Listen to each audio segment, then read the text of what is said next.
Então, obrigado, professor. Então, a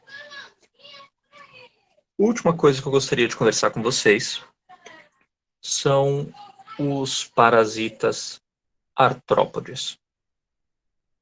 Os parasitas artrópodes, como piolho, carrapato, percevejo, moscas, né, as miíases, a infestação pelas larvas de mosca, bem como pulgas, piolhos, eu já falei, né, esqueci da pulga, ácaros, que é o agente causador da escabiose, da sarna.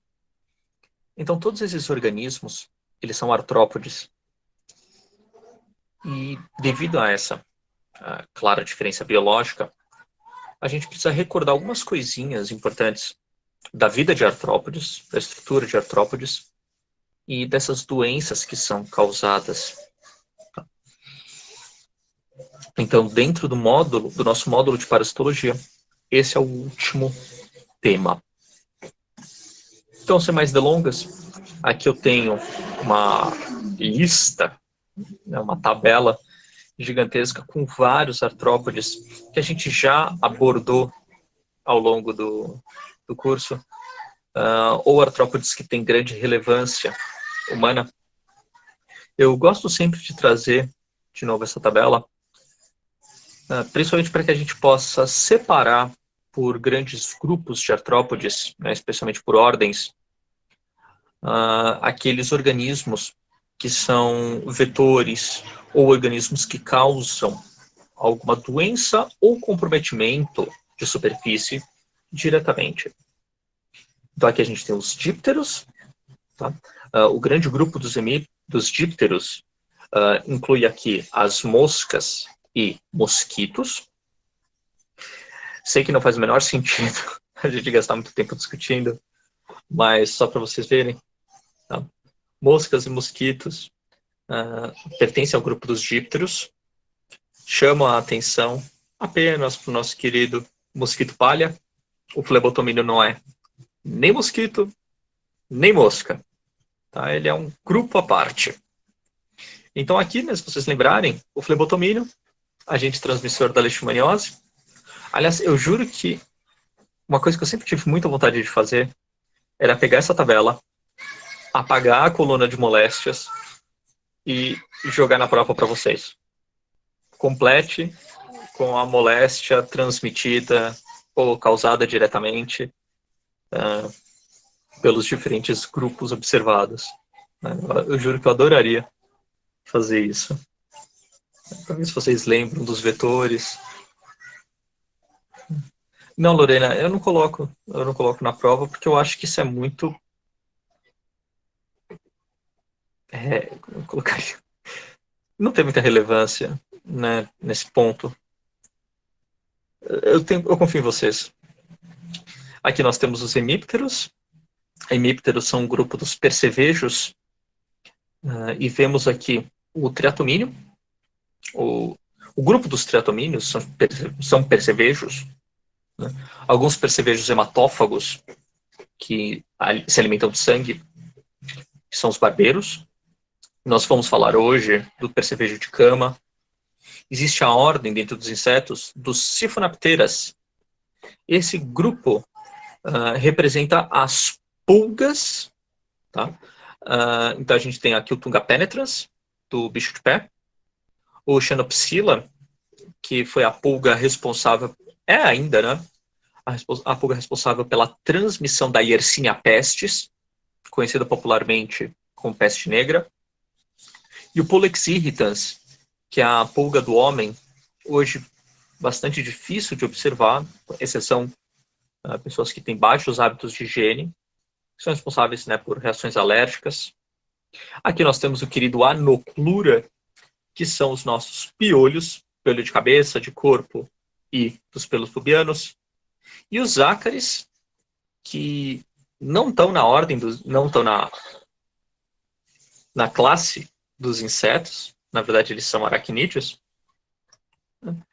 Então os ácaris aqui vão ser representados pelos carrapatos e pelos ácaros. Aqui a gente vai ver o ácaro da sarna, né, o escabiose, que é agente causador de doença em humanos. Então, se vocês olharem essa tabela, né, já carrego ela há alguns anos, ela é muito interessante de observar, que eu acho que faz um resumo legal de todos esses organismos. Então, sem mais delongas, falemos um pouco sobre os artrópodes. Os artrópodes representam o grupo de animais mais bem-sucedidos na biosfera. Eles incluem aí insetos, aracnídeos, bem como crustáceos, tá? As centopeias, que eu esqueci agora o nome, os piolhos de cobra, todos esses são artrópodes. Tá? Desse grande grupo de artrópodes, cerca de 16 mil espécies são hematófagas. Tá? Então é interessante observar que um número bastante expressivo de artrópodes se alimenta de sangue. 19 mil espécies de vertebrados terrestres são parasitadas ou são atacadas por esses artrópodes. Então existe aí uma troca biológica muito grande entre esses dois grandes grupos. E quando a gente olha, né, Obrigado, Henrique. Quilópodes e diplópodes. Quilópodes são as centopeias, diplópodes são os piolhos de cobra. Eu tô com Ki na cabeça, só que tava vindo quelônio. Quelônio é tartaruga, isso aqui não entrava.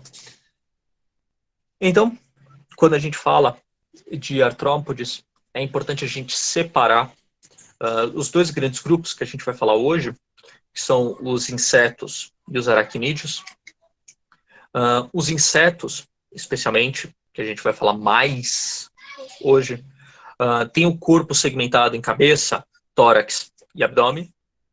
Nos aracnídeos, eu tenho o cefalotórax, né, a fusão do cefalotórax e o abdômen. Apresentam um exoesqueleto composto principalmente por quitina, né, que é um açúcar, é um polímero de açúcares. Apresenta apêndices articulados, que é a característica de todos os artrópodes. E aí, olhando para os insetos, gostaria de recordar rapidinho um ponto da fisiologia dos insetos, que é a evolução do estado larval até o adulto. A evolução dos insetos, ela ocorre em 3 mecanismos descritos. Os insetos que passam pela, entre aspas, metamorfose, insetos que passam por uma metamorfose incompleta, e insetos que não passam por metamorfose. Quando a gente fala de metamorfose, eu estou falando de uma transição entre o estado larval e o adulto, que envolve a transformação desse inseto em uma pupa. Tá? Isso é metamorfose. Vários insetos passam por isso. Então, nós descrevemos o desenvolvimento desses insetos de acordo com esses 3 mecanismos. Os ametábolos, o melhor exemplo aqui são as tissanuras, as traças de papel. Nesses organismos, as formas jovens, chamadas de ninfas, são muito semelhantes com os adultos. Eles não desenvolvem asas ao longo do seu desenvolvimento.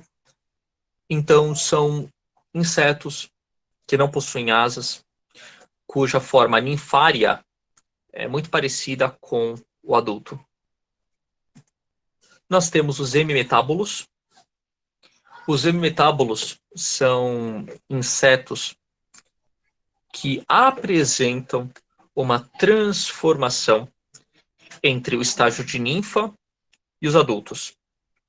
A principal mudança que nós observamos nos hemimetábolos é a capacidade deles de desenvolver asas ou um sistema genital completo que o diferencie das ninfas e dos adultos.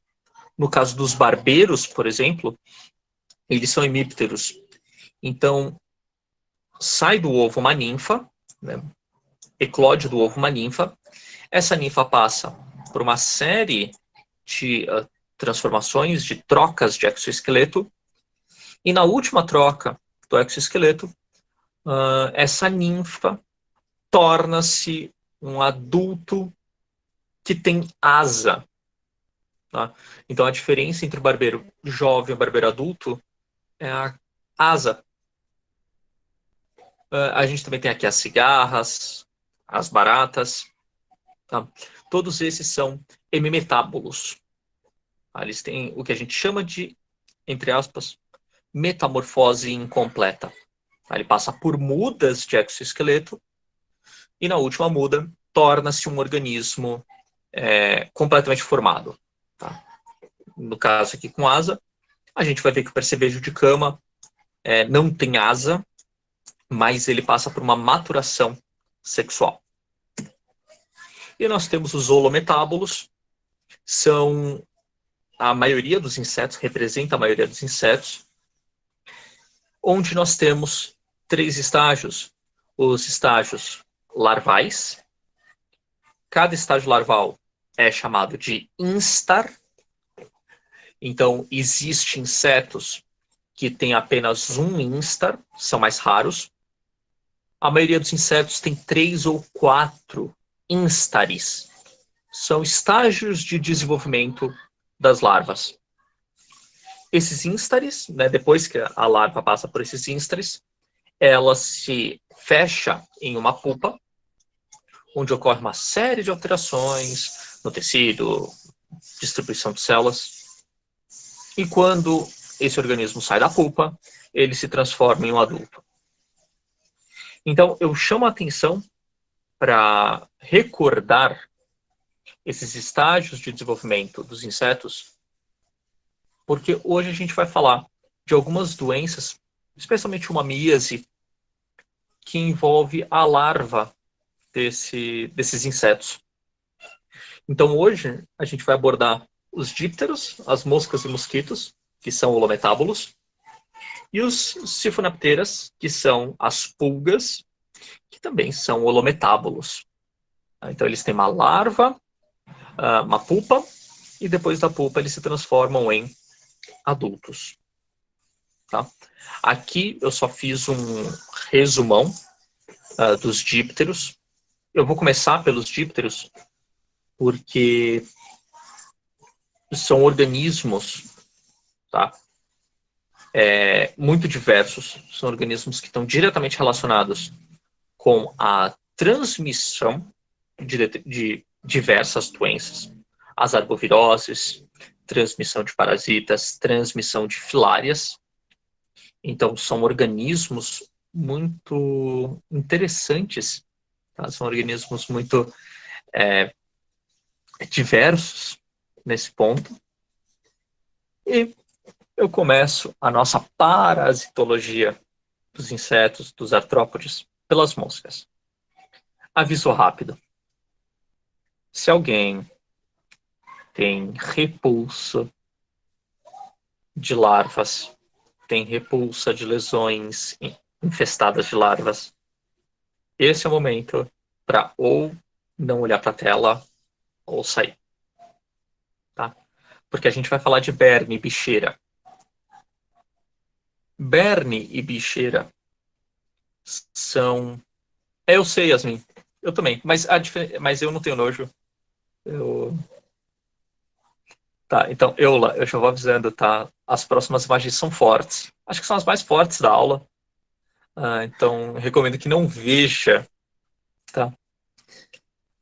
Então, a berne e a bicheira são infestações da pele ou de feridas por larvas de moscas. As moscas, elas são divididas em principalmente 3 grupos. Tá? As mutucas, que são hematófagas, se alimentam de sangue. A mosca doméstica, que é vetor de bactérias e vírus, né, uma vez que ele pousa em fezes ou material em degradação, ele pode pousar no seu alimento e transmitir, né, ser vetor mecânico desses organismos. E o tema da aula de hoje, que são as moscas do Berne e as moscas varejeiras. Então, prazer, a infestação da pele e de tecidos por larvas de moscas são chamadas miíases. Tá? Então, miíases são afecções produzidas pela presença de larvas de moscas em tecidos de animais vertebrados. Tá? Essa é a definição. Miíases são muito comuns na veterinária. Animais de grande porte sofrem muito com essas infestações. E humanos, ocasionalmente, são alvo desses organismos. Tá? Veremos algo. É um mecanismo que eu acho um dos mais interessantes. Eu coloquei aqui, não coloquei? Hoje eu tinha colocado. Tá. Só um segundinho.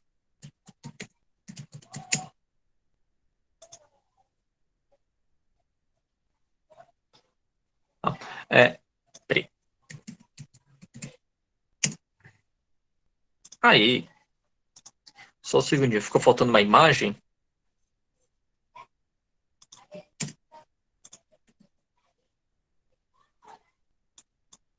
Tá. Quem cuida de animais de criação, ou tem animais de criação, ou cavalos, boi, porco, essas coisas, conhece muito bem essas larvas. Tá? Então nós temos aqui 2 grupos. Nossa, o cheiro disso, Gabriela. Eu sinto pena de você. Porque os únicos casos que eu vi na minha vida foram de berne e não de picheira. Não cheira tanto. Então nós temos 2 grupos de larvas de mosca. As larvas biontófagas, berne, são larvas capazes de invadir tecidos sadios. E nós temos as larvas necrobiontófagas, bicheira. As larvas só conseguem se instalar em tecido já danificado. Tá? Então aqui nós temos 2 tipos de larvas de mosca. Nessa tabela, isso, o famoso calcanhar de maracujá. Tá? É muito comum pessoas que fazem trilha, pessoas que trabalham, né, em roça, que ao pisar no solo, ele acaba contraindo em feridas no pé ou na perna essas larvas. Tá? E aí elas infestam o sítio de lesão. Então aqui é só um resumão. Tá? Eu recomendo, se alguém tiver interesse, essa revisão de 2012 é uma das mais completas que eu já vi sobre miíases em geral. Então ele fala sobre miíases das Américas, da África, da Ásia, comenta sobre as espécies, evolução. É uma revisão muito interessante. Tá? E aqui eu separei as 2 espécies que causam a berne, a bicheira, aqui no Brasil. Então, a famosa Dermatobia hominis é o agente causador da famosa miíase furuncular, ou berne. A miíase furuncular. O Cochleomia omnivorax, conhecido popularmente como varejeira, é o agente causador da miíase infestativa. É a miíase de feridas, conhecida popularmente como calcanhar de maracujá, bicheira. Então, começando pela miíase furunculoide ou furuncular, nós temos aqui as larvas de Dermatobia hominis.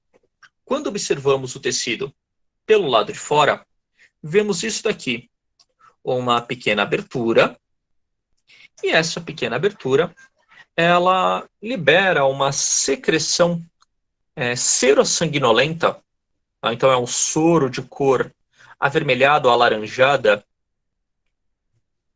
e com o auxílio de uma lupa, você pode perceber no centro dessa lesão o aparato respiratório da larva, não deixando dúvidas do diagnóstico. Então, a miíase furunculoide, por si só, não costuma causar complicações graves. A não ser que essa larva esteja em regiões sensíveis ou propensas à invasão por bactérias. Por exemplo, né, na pálpebra, lábio, ouvido, causa um desconforto bastante grande para o portador. Se essa larva se instala em locais como a boca ou nos pés, há um grande risco de o sítio de instalação dessa larva resultar na invasão por bactérias oportunistas, causando, assim, infecções secundárias. Tá? Yasmin, sim, aquela pomada costuma ser ou vaselina ou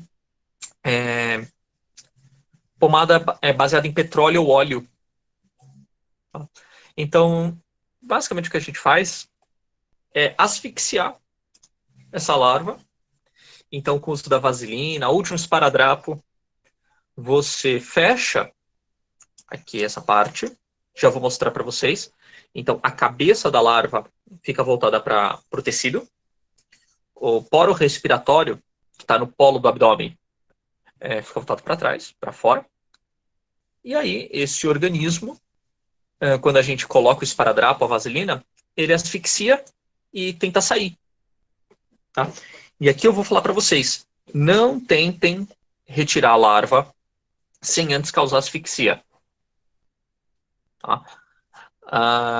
E eu vou mostrar para vocês por quê. Porque essa larva tem espinhos. É sensacional. Então, como que é o ciclo da Berne? É um ciclo muito simples. Esse daqui é o Dermatobia hominis. É uma mosca interessante, uma mosca relativamente grande. E é uma mosca que não tem aparelho bucal. Então, ela não se alimenta. Toda a energia dessa mosca é armazenada do estágio larval dela. Algo que eu considero curioso. Essa fêmea, né, da mosca, ela captura um pernilongo, um mosquito, e liga, gruda no tórax do mosquito os ovos. Esse mosquito, né, então ele sai voando com os ovos ligados. Aqui para mostrar para vocês o coitado do pernilongo. Aqui vocês podem ver, né, tá marcado as larvas do Dermatóbia. Então, o mosquito sai voando e encontra um animal vertebrado, do qual ele vai se alimentar. O mosquito se alimenta e fica a lesão de onde o mosquito picou. Aí essa larva da Berne rasteja até o sítio da picada, entra no tecido, e aqui vocês podem ver algo muito interessante. Aqui está a cabeça, tá? Aqui está a cauda. Vocês estão vendo que no corpo dela tem esses espinhos? Então, na hora que ele entra no tecido, ele trava.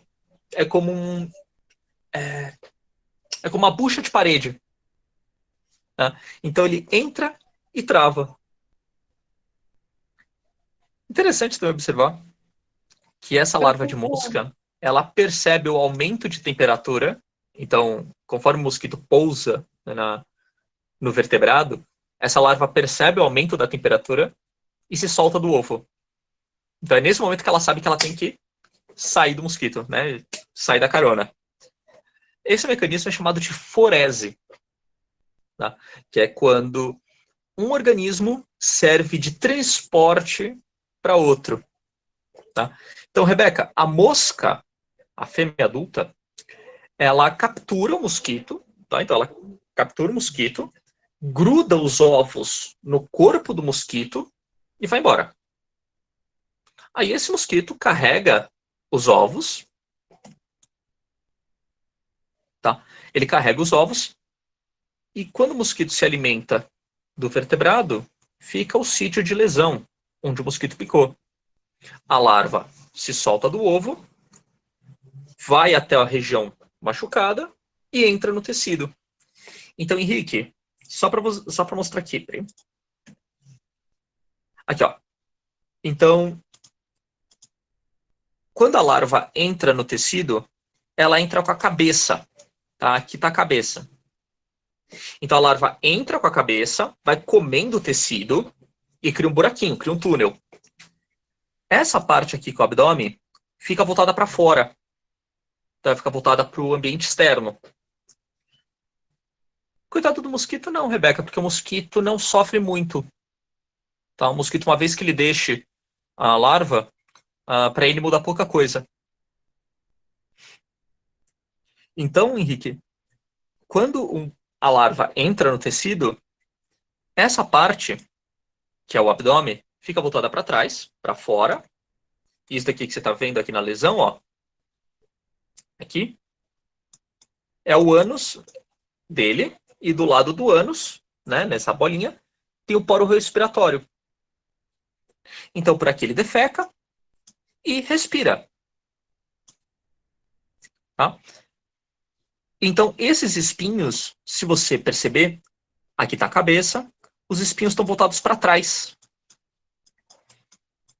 Então, se você tentar puxar essa larva, esses espinhos vão travar no tecido e a larva vai romper.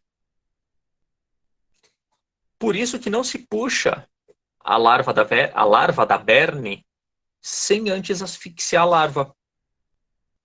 Tudo bem?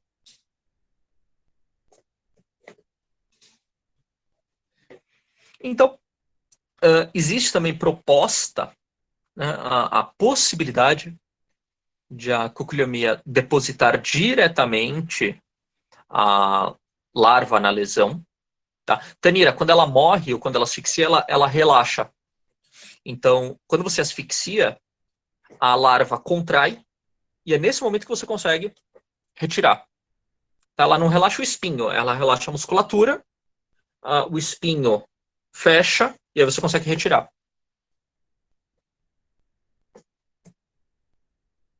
Tá? Então, esse daqui é o mecanismo de forese, um dos mais legais, na minha opinião. Você já parou pra pensar como a natureza é brutal? Tem uma mosca que captura um mosquito, obriga ele a carregar os ovos dela, o mosquito vai, se alimenta, absorve o sangue, aí a larva faz brigadão pela carona, invade a pele. Eu acho sensacional. Então, a larva da mosca, ela passa por 3 instares dentro do hospedeiro. Tá? Então aqui a gente tem o primeiro instar, segundo instar e terceiro instar. E como eu já falei, né, possui espinhos retroprojetados. Não é retroprojetoras, é retroprojetados. Né, ficam voltados Professor, para trás. E aí? é, o que que é usado para asfixiar, então? Então, você pode usar um Gasolina? esparadrapo, você pode usar vaselina, você pode usar qualquer Tá. pasta à base de óleo. Entendi, Tá? Qualquer coisa que você tiver disponível é suficiente. entendi. Tá? Sem tratamento, a larva, em 50 dias, ela termina de se alimentar, termina de crescer, se solta do tecido, cai na terra, se transforma numa pupa e vira adulto. Tá? Sempre por oclusão, Tanira. Uh, é importante você fechar todo o orifício. Tá? Porque é só isso daqui que a gente observa. Então, com o auxílio de uma lupa, você consegue claramente observar. Tá? Peraí. Deixa eu ajeitar esse texto. Tá? Então, ela termina o seu desenvolvimento. E como é que a gente identifica, né, na clínica? A gente identifica por um furúnculo elevado, né, que tem uma secreção serossanguinolenta, que são essas fezes da larva, e a gente observa a protrusão do tubo respiratório. Se você cutucar, se você apertar essa lesão, você vai ver que dentro do furúnculo a larva se mexe. Tá? Você pode ver a movimentação da larva lá dentro. Então não é muito difícil de identificar. Infestação extremamente comum em pessoas que moram em zona rural, militares, né, por estarem em regiões de mata, regiões menos habitadas, onde essas moscas usam como hospedeiro vacas, porcos, animais silvestres. Então os humanos ocasionalmente acabam sendo alvo. E de resto é isso, tá? Observar duas coisas. Primeiro, não puxar a larva para evitar o rompimento da larva, que vai causar uma inflamação muito intensa. Segundo, uma vez que a larva seja retirada, asepsia do local e cuidado com infecções secundárias. Tá? Em alguns casos, inclusive, Pedro, ele é mais comum nos períodos de verão, principalmente pela maior atividade dos pernilongos. Tá? Os peces mais quentes é mais comum você observar. Tá? Só que aqui no Brasil é extremamente comum na região norte e nordeste do país, onde a gente não tem muita variação de temperatura. Tá? Não, Tanira, se você retirar só uma parte, a larva morre. A larva morre. O problema é que você extravasa todo o conteúdo da larva para o tecido. E isso causa uma reação inflamatória muito intensa. Tá? Então a larva não se regenera. Você mata, mas você não resolve o problema. E infecções secundárias, tá? Dependendo da situação, dependendo do estado, até é recomendado que você passe, né, que você prescreva o uso de pastas tópicas com antibiótico. Tá? O uso de pastas, soluções tópicas com antibiótico é recomendado caso você queira evitar a possibilidade de infecções secundárias.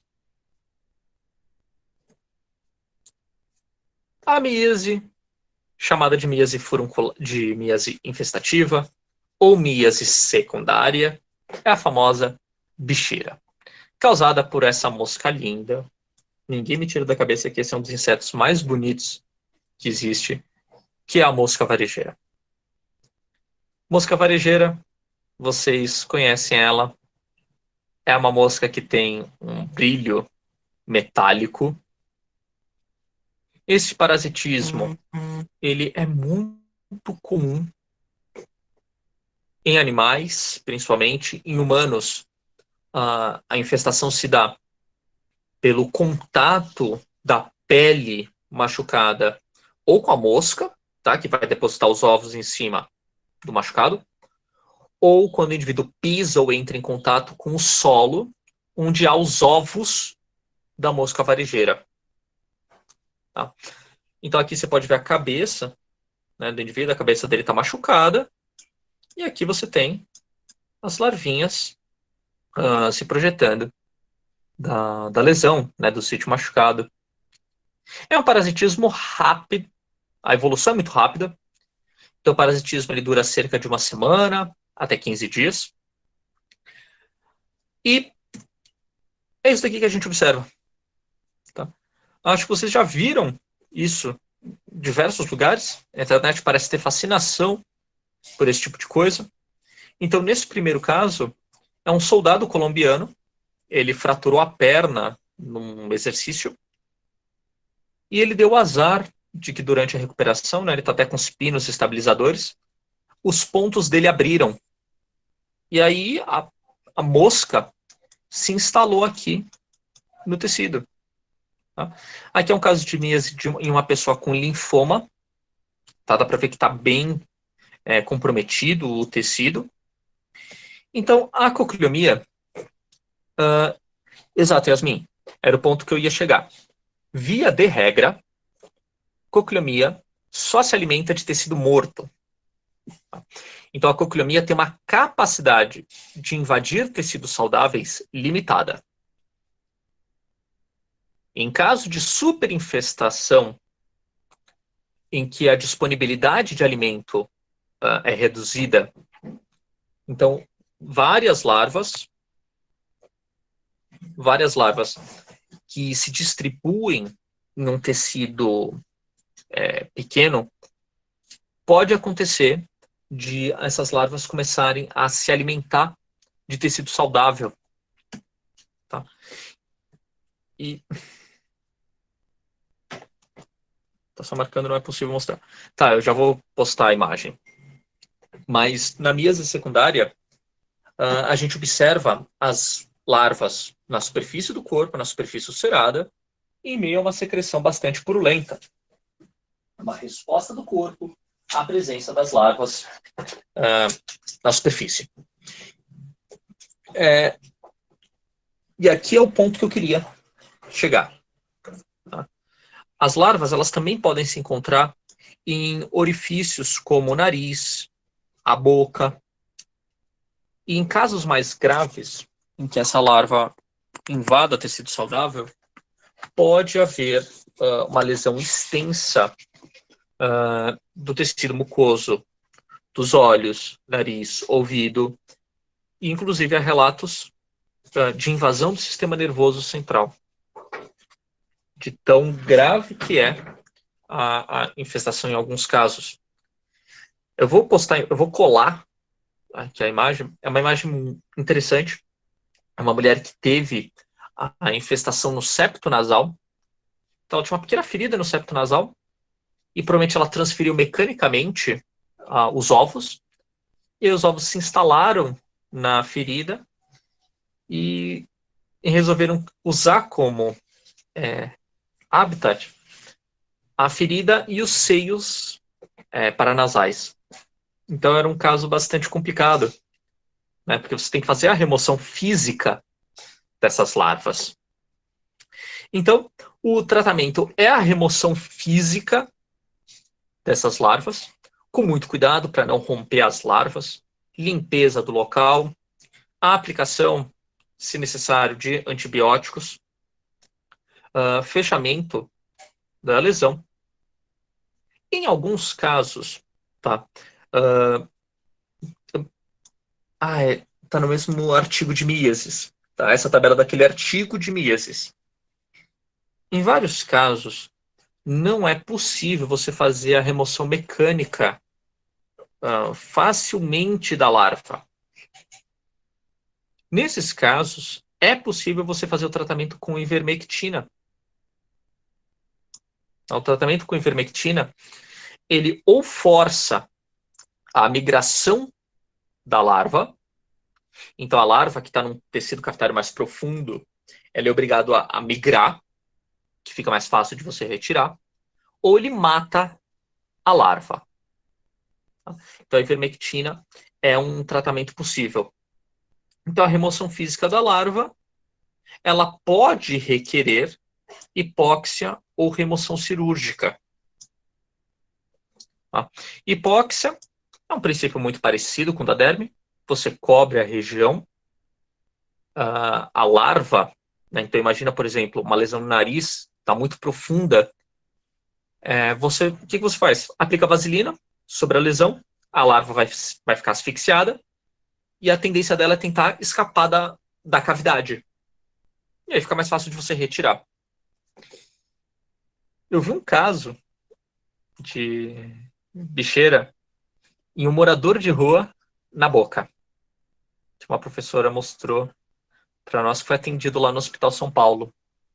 Então ele já tinha uma série de problemas, ele teve uma avulsão do dente, por N motivos o dente dele caiu, e a mosca se aproveitou disso. Ele morava perto do Parque do Ibirapuera, onde tem essas moscas, e de alguma maneira a larva se instalou no alvéolo dentário dele. Então, era uma das cenas mais bizarras. E o indivíduo ele era esquizofrênico, né, como se não melhorasse muito a situação dele. Ele era esquizofrênico e ele sabia que as larvas estavam lá, mas ele achava que eram as amigas dele. Ele achava que elas estavam lá por um motivo. Então foi uma briga para retirar, porque tinham que convencer ele que estava fazendo mal. Né? Então, na cabeça dele, fazia sentido, né? Eu não lembro se ele achava que eram amigas, era alguma coisa assim. Mas ele achava que as larvas eram amigas dele, sabe? É verdade, o uso do Capstar. Agora, o Capstar. Pera. Eu acabei de usar pro meu cachorro. Piramidine. Pirazolínico. Antipulga. Tudo que funciona contra pulga e carrapato funciona também contra larva. Tá? Funciona também contra larva. Porque ele bloqueia a sinalização neuronal. Obrigado, Gabriela. Eu vi a caixa, esqueci. Bloqueia a sinalização neuronal de artrópodes. Tá? Então, a ivermectina, bem como, né, o netempiran, eles bloqueiam essas sinalizações de acetilcolina, que ocorre tanto na larva quanto no adulto. Tá? Então, por isso que ele é eficiente. Tá? É verdade, o Capstar. Agora, não, vou confessar, não lembro por que a gente não usa esses derivados netempiran e classes correlatas de nicotinoides em humanos. Tá? Tem alguma coisa a ver com toxicidade, a gente é mais sensível a esses nicotinoides. Né? Eles podem causar efeitos hipercolinérgicos em humanos. Agora, eu realmente não lembro. Eu preciso depois procurar. Mas as meses também podem ser terapêuticas. A gente pode usar a larva de uma mosca chamada Lucilia sericata. Aqui é muito mais a nível de interesse. Né? Então, míase terapêutica é uma possibilidade em humanos. Aqui é um caso de pé diabético. Esse indivíduo, vocês podem ver que o tecido dele está bastante necrosado, exposição da fáscia. E aí, o laboratório cria, né? O laboratório produz ovos dessa mosca, da Lucília, e introduzem esses ovos no tecido lesionado. A Lucília, ela é uma mosca cuja larva só consegue se alimentar de tecido necrosado. Ela não consegue se alimentar de tecido saudável. Então, não existe o risco dessa larva penetrar no tecido, que é o caso da cocliomia, né, da bicheira. E aqui, vocês podem ver eu acho magnífico, né, essa atividade terapêutica. Então, a remoção do tecido necrótico ocorre pela secreção de proteases e a ingestão do tecido liquefeito, o que diminui a inflamação do local, né, colabora na diminuição da inflamação do local. Tem atividade antimicrobiana, a saliva da Lucília tem atividade antimicrobiana, já foi testado contra Staphylococcus e Streptococcus, e auxilia na cicatrização. Tá? A larva da mosca, ela aumenta o pH do local. Como acho que você sabe, inflamação tem por característica acidificar o tecido. E aí a gente pode, com o uso, né, dessa larva, fazer a remoção de tecidos danificados. Ainda é feito? No Brasil, não muito. Por um motivo muito simples. Custo e disponibilidade. Tá? Não é tão fácil assim você ter acesso, tá, às larvas de mosca para a introdução. Tá? Então, aqui no Brasil a gente não faz o uso tão frequente, mas Estados Unidos e Europa isso é bastante comum, em lesões que não têm recuperação rápida.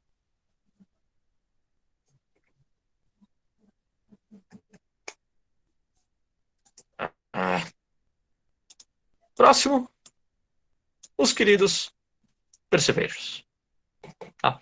Percevejos são organismos que não são vetores. Tá? Esses percevejos de cama são organismos que não são vetores de doenças.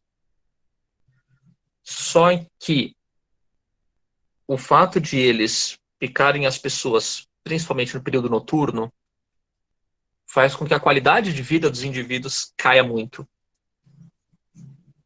Algumas pessoas acabam confundindo as lesões do percevejo com lesões por outros insetos ou lesões alérgicas, o que acaba dificultando um pouco a identificação do culpado. Então, os percevejos, os percevejos de cama são do gênero Simix. Nós temos duas espécies, os Simix lectularus, que é o de clima temperado, e aqui no Brasil é o Simix hemipterus, só lembra do Simix.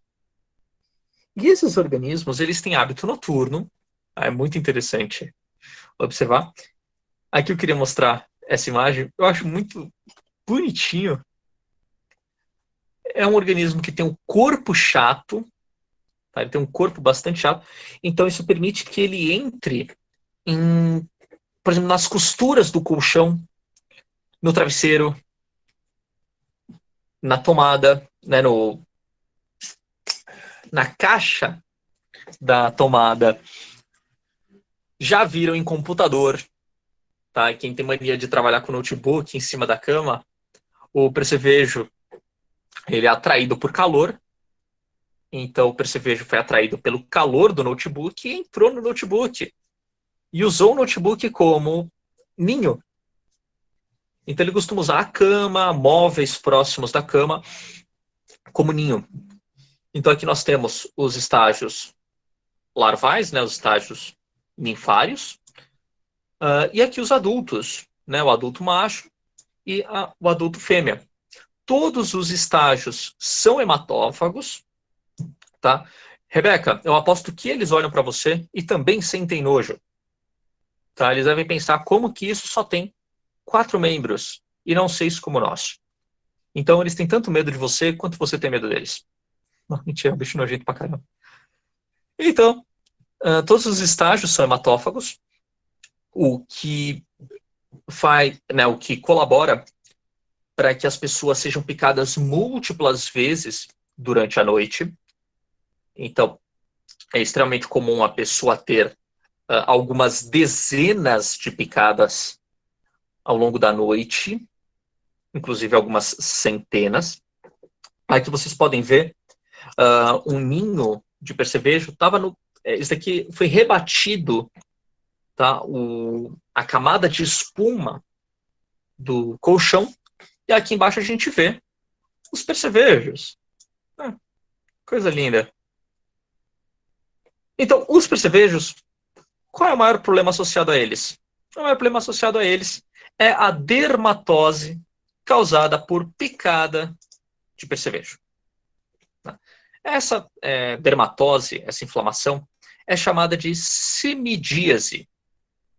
Então, toda vez que vocês ouvirem falar em simidíase, saibam que estamos falando da reação tecidual local à picada do percevejo. Tá? Essa picada tem um caráter muito interessante. São lesões papulurticariosas, eritematosas, bem avermelhadas. Só que algo que eu acho interessante que vocês recordem é que essas lesões de percevejo costumam ser em linha, tá? Ou agrupadas. Então, o percevejo, ele se alimenta, aí ele retira, né, a peça bucal, anda, se alimenta de novo, anda, se alimenta de novo, fica cheio de sangue, desce do indivíduo e se esconde. Então, o padrão de alimentação do percevejo cria essas lesões que têm uma aparência barântica bastante característica. E aqui, os percevejos, tá, para vocês verem o tamanho dele, ele é pequeno, tá? Ele tem até meio centímetro de comprimento, o que torna bastante difícil a visualização e identificação, dependendo do local em que estiver. E o percevejo tem alguns problemas. Primeiro, o percevejo ele é transferido entre locais muito facilmente. Então, quando você tem, por exemplo, né, pessoas que visitam hostels ou hotéis ou motéis que estejam infestados pelo percevejo, o percevejo ele pode entrar na mala, na roupa, né, na pilha de roupa suja e ser transferido de um local para o outro. É bastante comum. Uma questão muito interessante, né, muito importante, é que, se você for para pensar, qual é o primeiro lugar que você coloca a sua mala quando você chega em casa para desmontar? Você chega em casa. Onde que você apoia a mala e abre para retirar a roupa suja, para retirar as coisas? Normalmente é na sua cama. Né?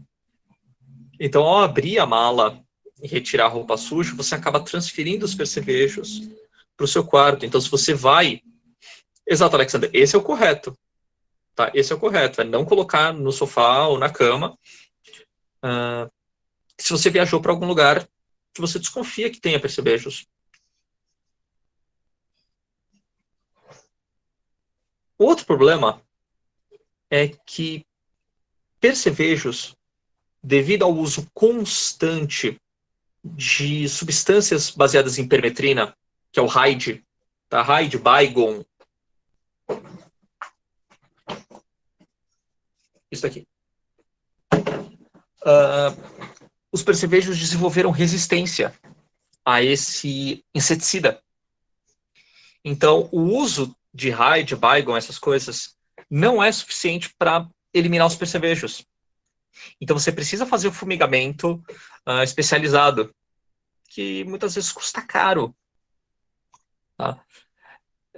Então, alguns hotéis, hostels, não fazem esse controle. Então, por isso que é importante manter, né, em caso de suspeita, né, de que haja os percevejos, manter as roupas, mala fechados. Henrique, a solução não é matar com fogo, infelizmente, porque isso acaba também danificando seu apartamento ou sua casa. Então, e aparentemente é crime. A Tanira pode falar para a gente com maior propriedade, mas aparentemente tacar fogo nas coisas, causando assim um incêndio, aparentemente é crime. Já procurei. Então, custa caro se livrar desse bicho. Então, muitos locais acabam não fazendo a eliminação adequada desse organismo. Tá. Então, prazer. Não que você possa provar, Pedro. Tanira, você é a única pessoa que não deveria estar incentivando esse tipo de coisa. De todas as pessoas, de todas as 37 pessoas que estão na chamada, você é a única que não deveria estar incentivando isso. Tá? Então, lembrem dessa lesão. Tá? Lembra dessa lesão em linha, que é bem característica. Então, a pessoa reclama que durante a noite ela se coça, né, acorda com essas lesões, e aí você observa essas lesõezinhas em linha. Olha, você viajou para algum lugar recentemente que tinha percevejos ou que tinha uma higiene inadequada? Olha, viajei para, sei lá, fui lá para o Vale da Lua, fiquei lá num hotelzinho e lá todo mundo realmente reclamava que estava coçando durante a noite. Então, olha, provavelmente você transferiu percevejo de lá para sua casa. Porque como esse organismo ele se alimenta nas primeiras horas da noite, é difícil você observar ele de manhã. Tá? Aspirar o colchão não resolve, Tanira. Não resolve porque ele se instala no meio da costura. Tá? Então, se você olhar o colchão, né, que tem as costuras, ele se instala no meio da costura, ou ele pode se instalar dentro do tecido. Tá? Então, não resolve. Só fogo mesmo. Tá? Taquem fogo no colchão. Em forma de protesto. Se não voltar a aula, vai todo mundo queimar o colchão lá na frente da faculdade. Além da gente se livrar de percevejo, a gente protesta. Win-win. Seguindo. Sifonapteras, as pulgas. Tá?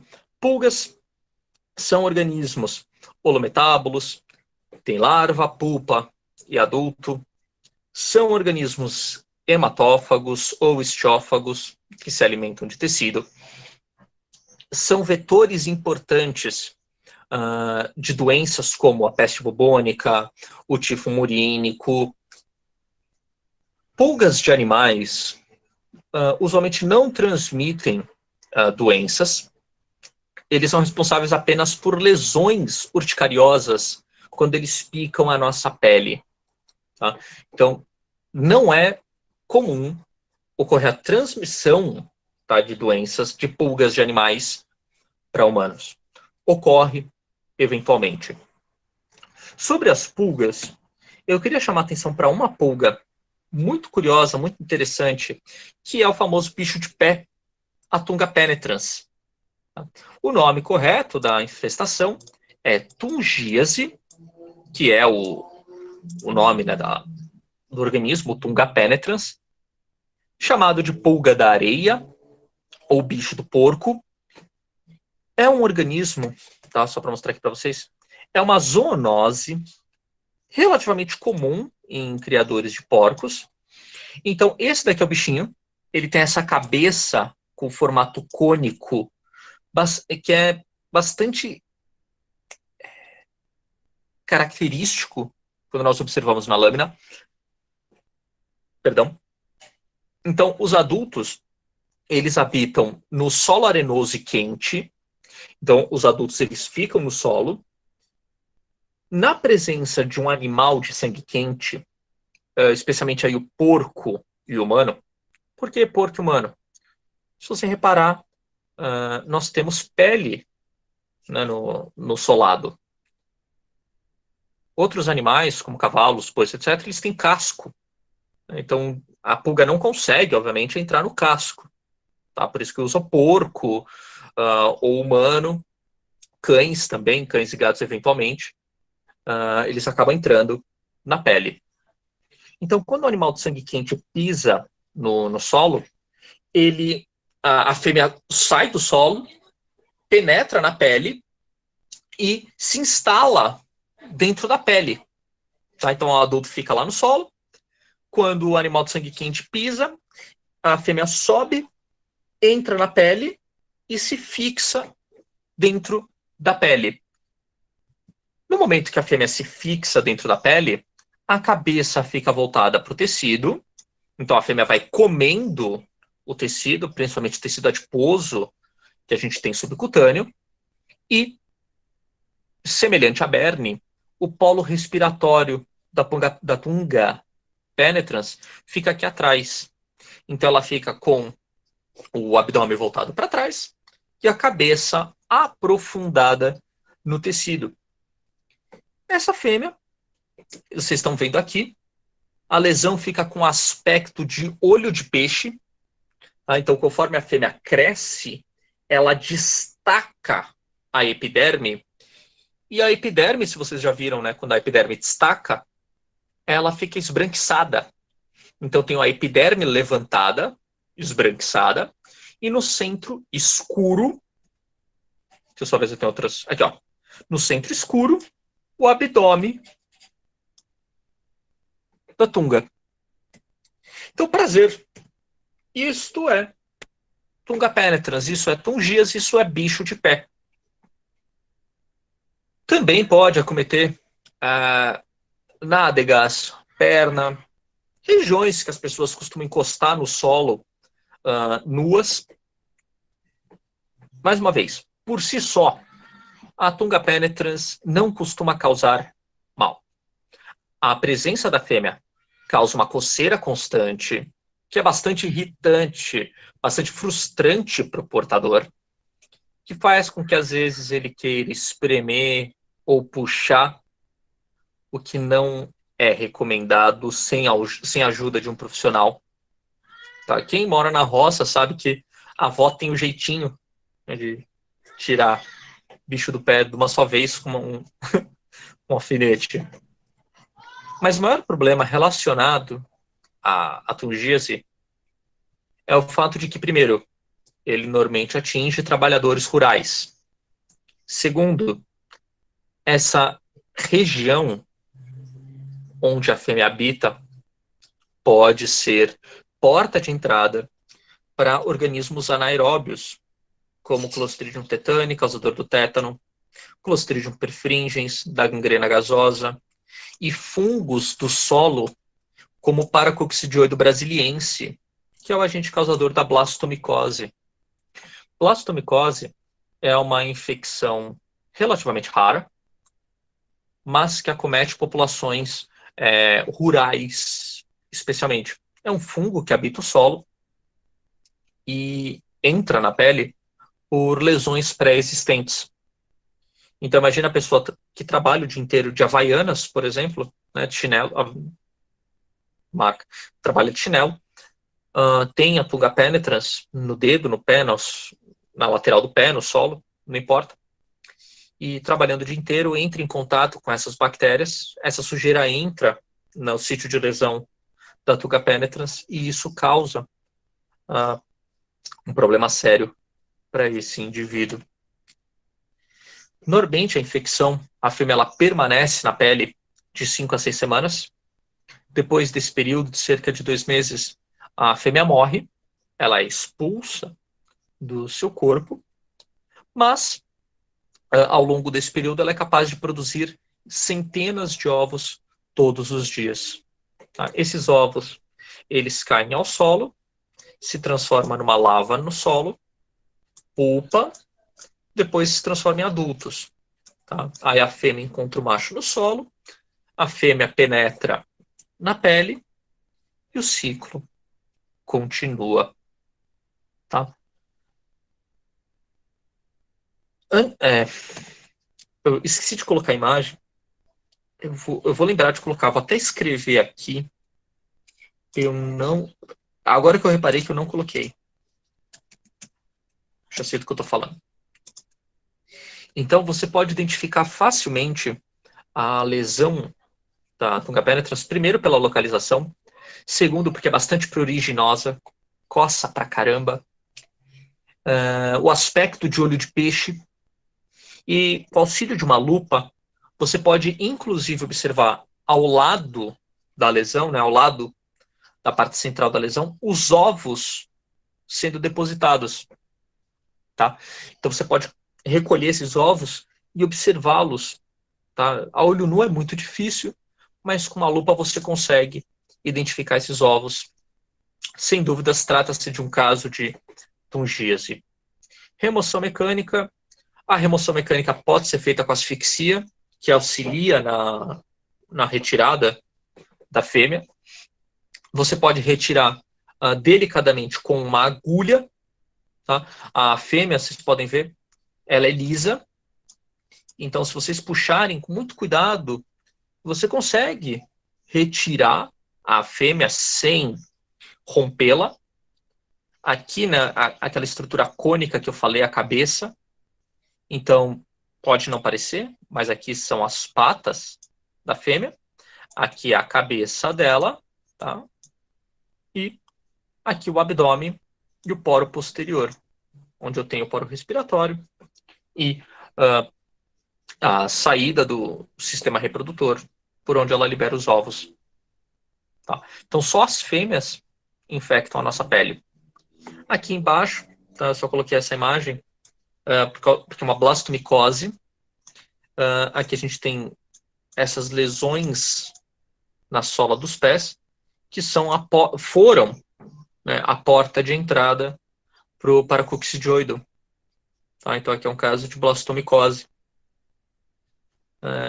causado por lesões na sola do pé, como o Tunga penetrans. Aqui é uma lesão bastante característica, né, região interdigital. Vocês podem ver aquilo que eu falei, né, do aspecto de olho de peixe, borda esbranquiçada, de novo. Olha aqui, tecido subcutâneo, tecido epitelial.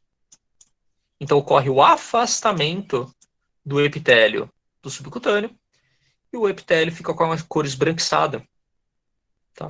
Que causa isso daqui, o aspecto de olho de peixe.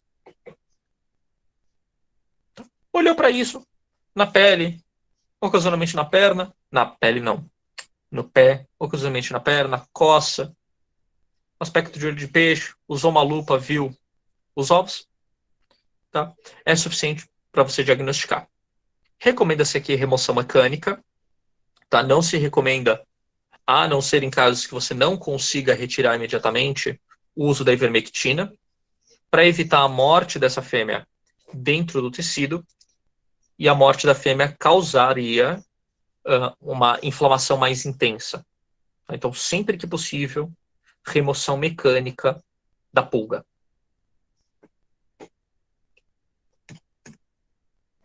Ok? Próximo grupo são os piolhos, é a pediculose. Piolhos pertencem ao grupo dos anopluras. Nós temos aqui 3 representantes. Pedículos captis, piolho de cabeça. Pedículos humanos, que é o piolho de corpo.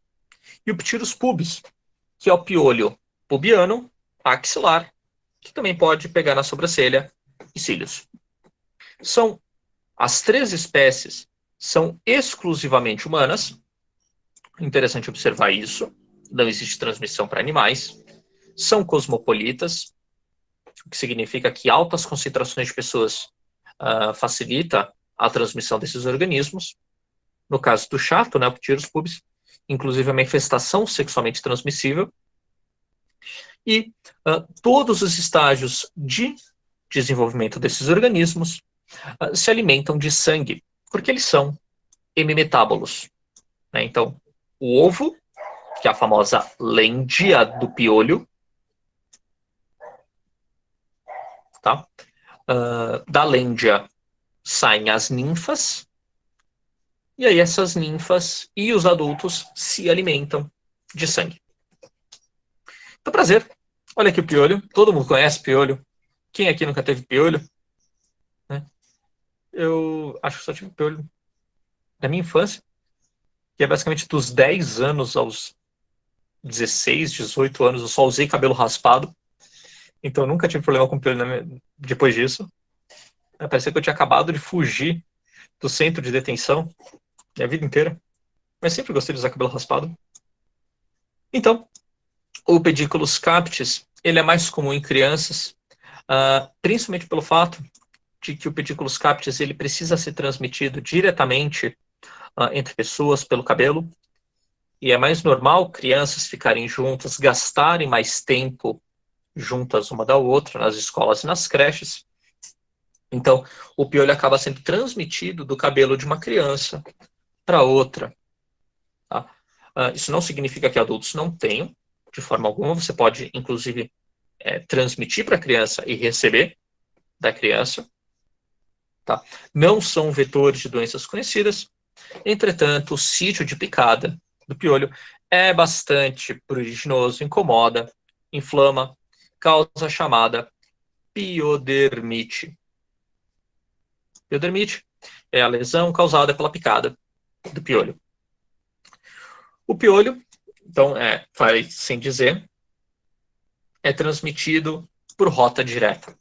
Tem que ter contato de cabeça com cabeça, cabelo com cabelo, ou compartilhamento de escovas e toalhas rapidamente.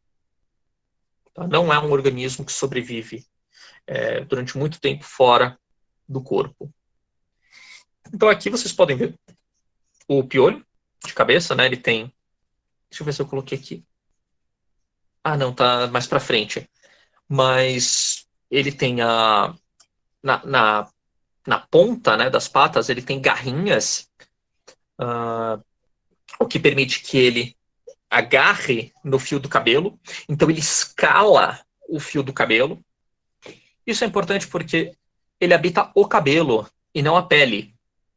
Tá? Então se você raspar o cabelo, não tem onde ele grudar.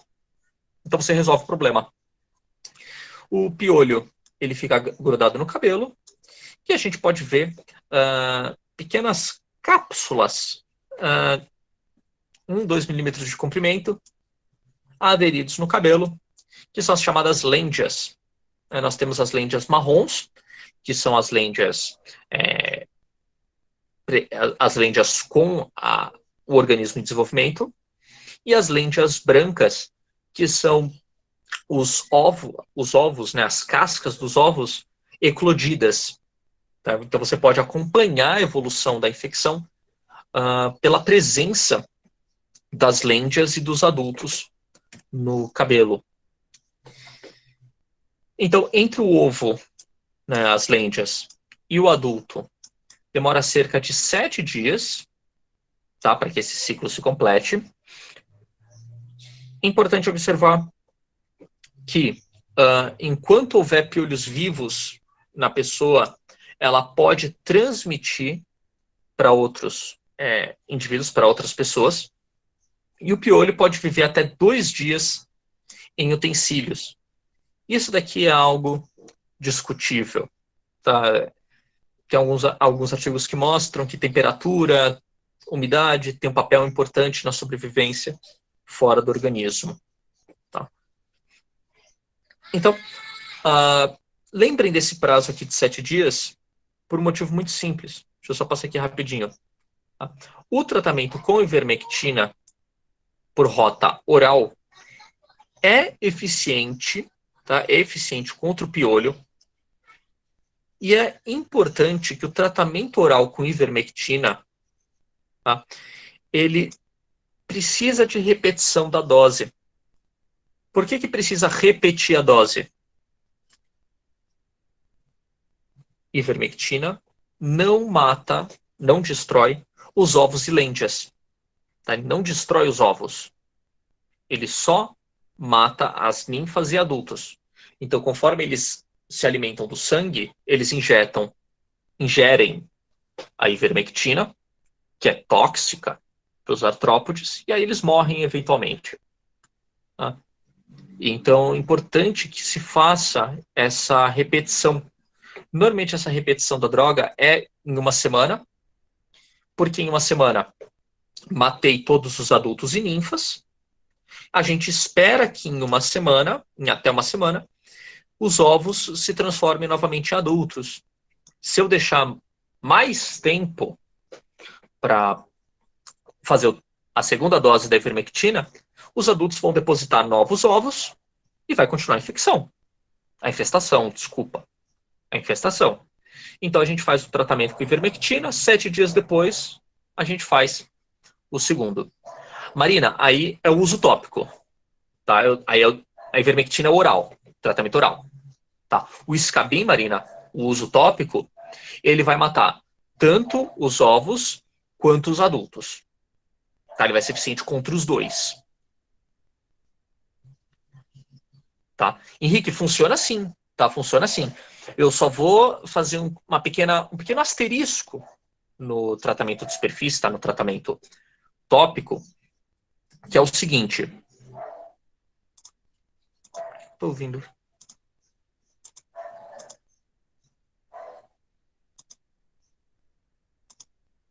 Acho que tinha alguém tentando entrar. Enfim. Onde é que eu tava? Até me perdi, desculpa. Tratamento tópico. Tratamento tópico, ele é sim eficiente, tá? Com o uso de substâncias como permetrina, com o uso de substâncias como deltametrina.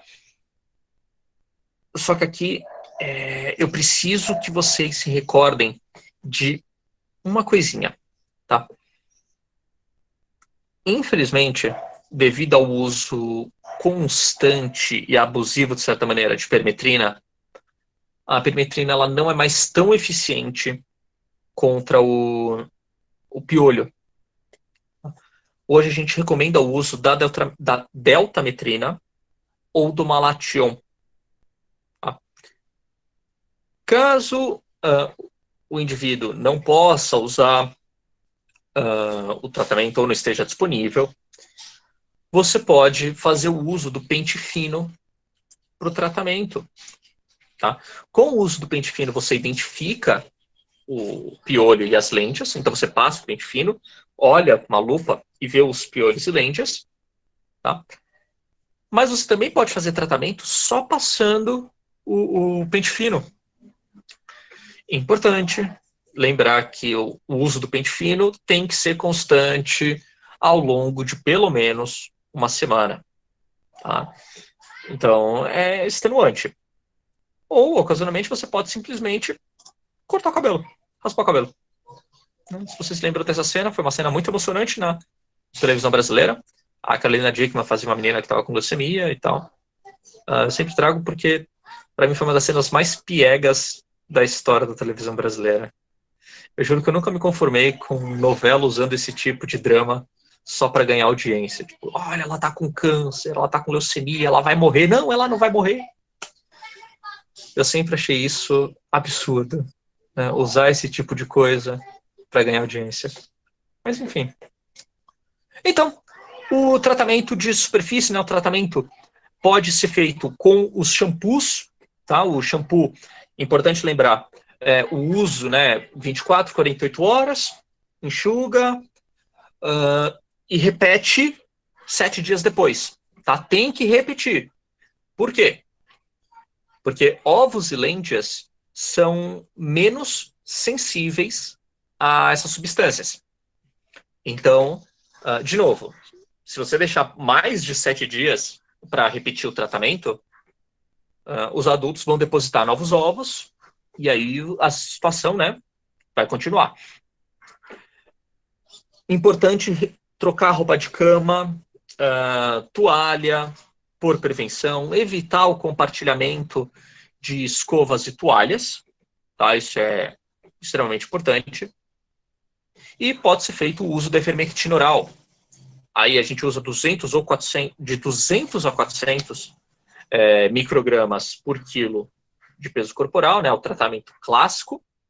Dose, aí você faz a primeira dose, repete depois de 7 dias. Tá?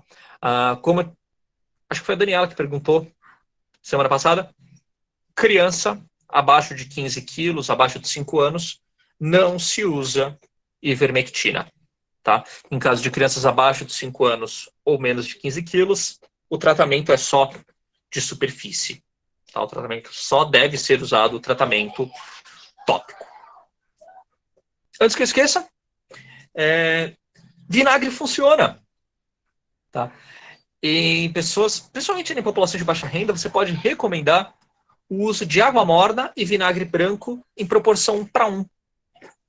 Lava o cabelo, depois de lavar o cabelo, coloca, né, faz o enxágue com essa água morna e vinagre, é suficiente para dissolver aquela gelatina que gruda o ovo no fio. Tá? Então, lavar a cabeça, usar o pente fino, e o pente fino junto com vinagre e água morna podem resolver o problema. Tá? Então, lembrem, às vezes está num local que não tem acesso à ivermectina ou que não tem acesso a esses shampoos tópicos, vinagre.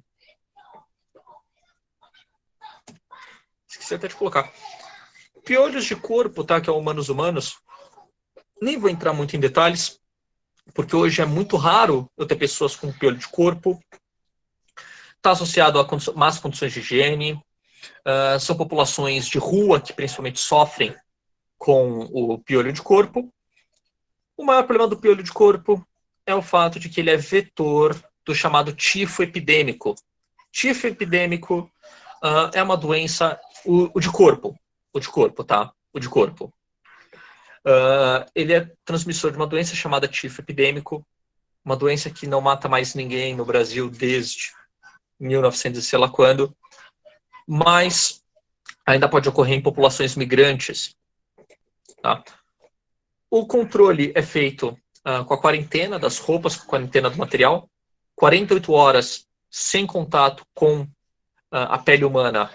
O piolho que está nas corpos, o piolho de corpo que está nas roupas morre. Tá?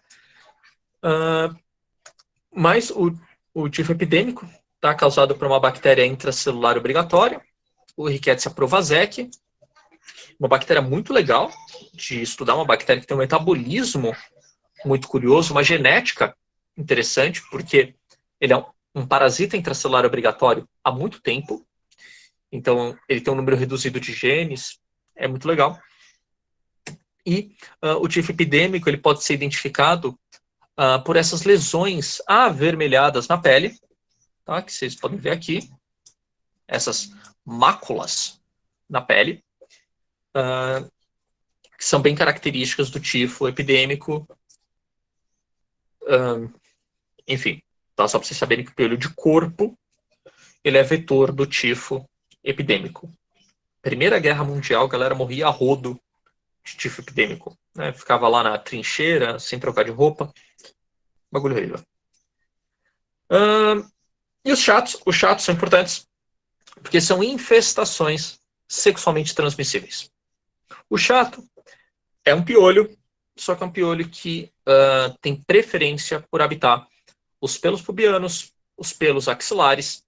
Ocasionalmente, ele também pode se instalar na barba, cílios e sobrancelha. Tá? Quanto a sobrancelha e cílios, eu chamo a atenção que ele é muito importante na identificação de possível violência sexual em menores. Crianças que ainda não passaram pela puberdade, que não têm pelos axilares ou pelos pubianos, podem contrair chato. E a presença de chato no cílio e na sobrancelha indica que a criança sofreu ou sofre de abuso sexual. Tá? Então o chato ele é um organismo bastante fácil de identificar, embora ele seja pequeno, ele tem só 2 milímetros de comprimento, o que faz que a identificação dele seja um tanto complicada a olho nu, às vezes você precisa do uso de um auxílio, de uma lupa. Ele tem um ciclo de vida bastante rápido. Os ovos, eles, em 4 a 14 dias, se transformam em adulto. Tá? Termina a evolução do ovo. Ele se transforma em adulto em cerca de 2 semanas. E aí, logo, ele se transforma em um adulto com maturidade sexual. Sobrevivem de 3 a 4 semanas. E é esse bichinho aqui. Tá aqui a foto. Tá vendo que o último apêndice dele é transformado em uma garra. É por isso que em inglês eles chamam de crab, né, caranguejo, que parece a patinha de um caranguejo.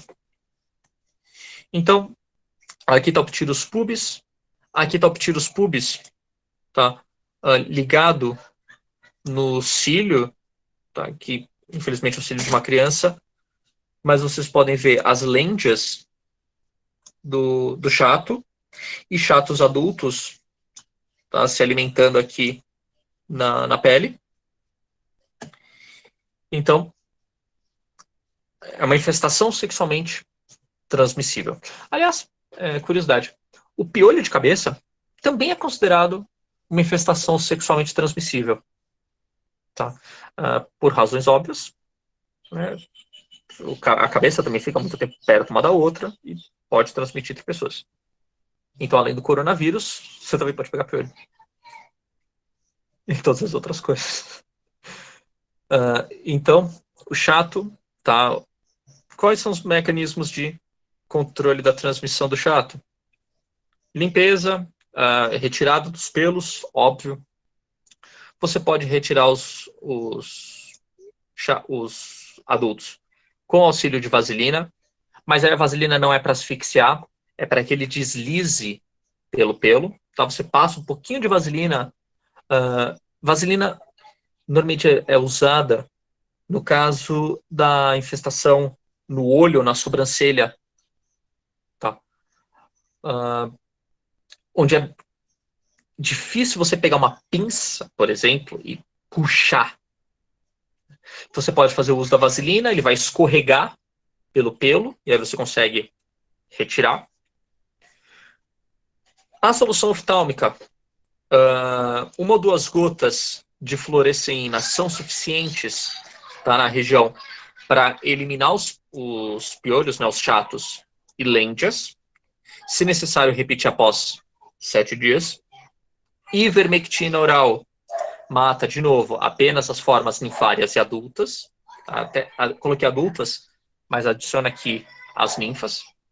E o tratamento tópico, aqui vou terminar de escrever, o tratamento tópico com dotametrina ou permetrina só é recomendado na axila ou na região pubiana. Não usar esse shampoo, esse tratamento tópico de permetrina ou dotametrina, se ele estiver ligado, né, na sobrancelha ou no cílio, porque isso vai irritar o olho. Tá? Então, o tratamento tópico com substâncias piolicidas, né, ou lenticidas, só na axila ou na região pubiana. Tá? Mas a maioria das vezes você recomendar que a pessoa elimine os pelos, a não ser que ela tenha restrições importantes religiosas ou pessoais, é suficiente para o controle do chato. Tá? E o tratamento não é só da pessoa infectada, também é recomendado o tratamento do parceiro ou parceira sexual. Tá? Tanira, esqueci de colocar, mas sim, ivermectina você repete depois de 7 dias. Tá? De novo, porque a ivermectina não mata a lêndia. Tá? Só mata a forma que se alimenta de sangue, que são as ninfas e os adultos. Tá? Obrigado por lembrar. Já coloco aqui para ressubmeter.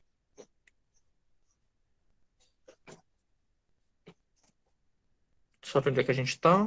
A gente deve estar a gente está para frente da metade. Isso mesmo. Agora é rapidinho, porque agora são carrapatos e ácaros.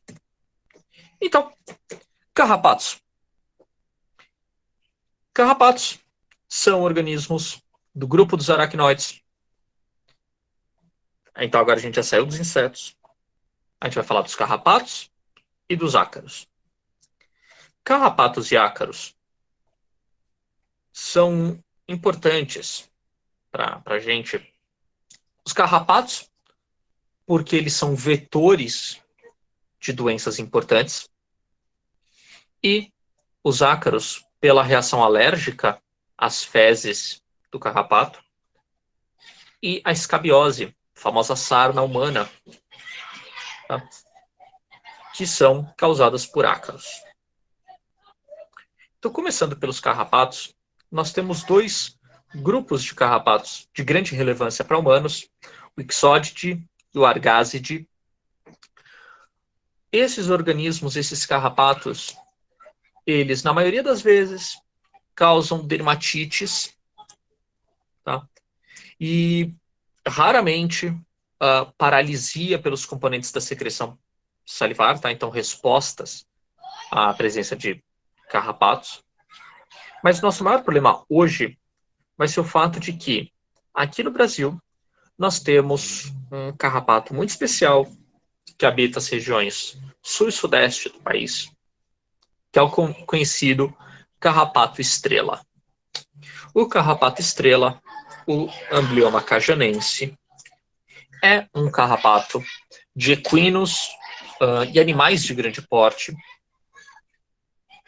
que eventualmente acaba transmitindo para os humanos a doença conhecida como febre maculosa brasileira. Tá? Então, aqui no Brasil, a gente tem os argásides, tá? Que são muito conhecidos na veterinária como pragas na criação de aves. A gente tem o boófilos, que é muito comum em animais de criação grandes, mas hoje eu vou focar no Amblyomma cajanense, porque ele é o vetor da febre maculosa brasileira. Então, prazer, esse é o carrapato estrela. Ele recebe esse nome porque quando observamos, principalmente nas ninfas, que a gente já vai ver a forma que se liga principalmente aos humanos, a gente vê essas estriações radiais claras, né? E aí parece uma estrela, e daí ficou o nome, né? Mas esse é o Amblyomma cajanense. O Amblyomma cajanense, ele apresenta três estágios de evolução: o estágio larvário, a ninfa e o adulto. Todas essas formas são hematófagas, todas elas se alimentam de sangue. E aqui o ciclo dele, muito simples. Comecemos aqui pelo adulto. Tá? O macho e a fêmea, o adulto macho e fêmea, eles se ligam principalmente na pele de capivaras e cavalos. Tá? São os hospedeiros principais desse organismo. A fêmea se alimenta de sangue, né, fica completamente cheia de sangue, que você está vendo aqui. E quando ela está completamente cheia de sangue, ela se solta da capivara ou do cavalo, cai na grama e libera os óvulos. Os ovos do Amblyomma cajanense ficam ligados, ficam aderidos a plantas e arbustos da região. Então é importante observar que a transmissão do Amblyomma cajanense está relacionada a pastos sujos e capoeiras. São regiões em que eu tenho um mato. Deixa eu só ver se eu até coloquei aqui. Sério que eu não coloquei a foto? Tá, eu já coloco a foto. Mas são as regiões que a gente chama de regiões de pasto sujo e regiões ribeirinhas, em que eu tenho mato alto que serve de suporte para os ovos. Esses ovos eclodem, liberando as larvas que permanecem nas folhas. Quando o cavalo ou a capivara passam pela planta, a larva se liga no animal, se alimenta de sangue, enche de sangue, se solta, cai no solo, cai no mato. Transforma-se em ninfa, tá? Transforma-se em ninfa. Essa ninfa sobe para as plantas, fica novamente na folha das plantas, encontra o animal, liga na pele, se alimenta e cai de novo no solo. Transforma em adulto, sobe, liga no animal e vida que segue. Então aqui as plantas da região têm um papel importante ao abrigar esses organismos, ao abrigar os ácaros. Então aqui no Brasil, tá, a gente tem o Amblyomma cajanense, tá, a gente tem o Amblyomma cajanense, que transmite a bactéria Rickettsia rickettsii, que é a bactéria causadora da febre maculosa brasileira. É outra rickettsia. Aliás, esse conjunto de doenças são chamadas rickettsioses, porque são doenças causadas por rickettsias. Então, a Rickettsia rickettsii, quando ela é transmitida para o humano, ela causa a chamada febre maculosa brasileira. O carrapato, ele transmite a rickettsia pela picada para o hospedeiro, recebe a rickettsia pela picada do hospedeiro, e pode transmitir a rickettsia de mãe para filhos. Tá?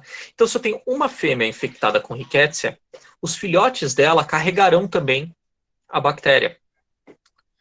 O que é problemático, porque dificulta o controle dessa infecção, principalmente onde eu tenho, por exemplo, capivaras, que são populações silvestres, que migram entre regiões ribeirinhas muito facilmente.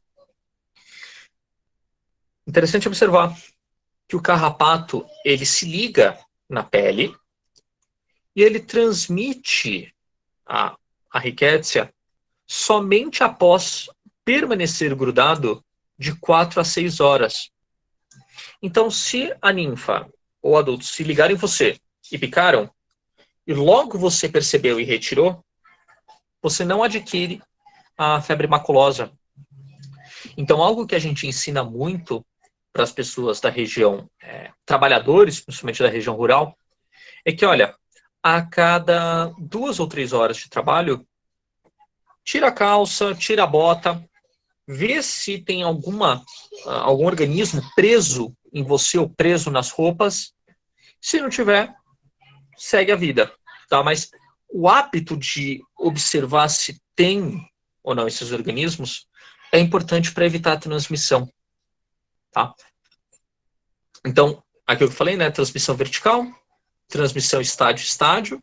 Então, aqui é quando ele pica o organismo, como o humano, a capivara, o cavalo infectados, e transmissão através da cópula.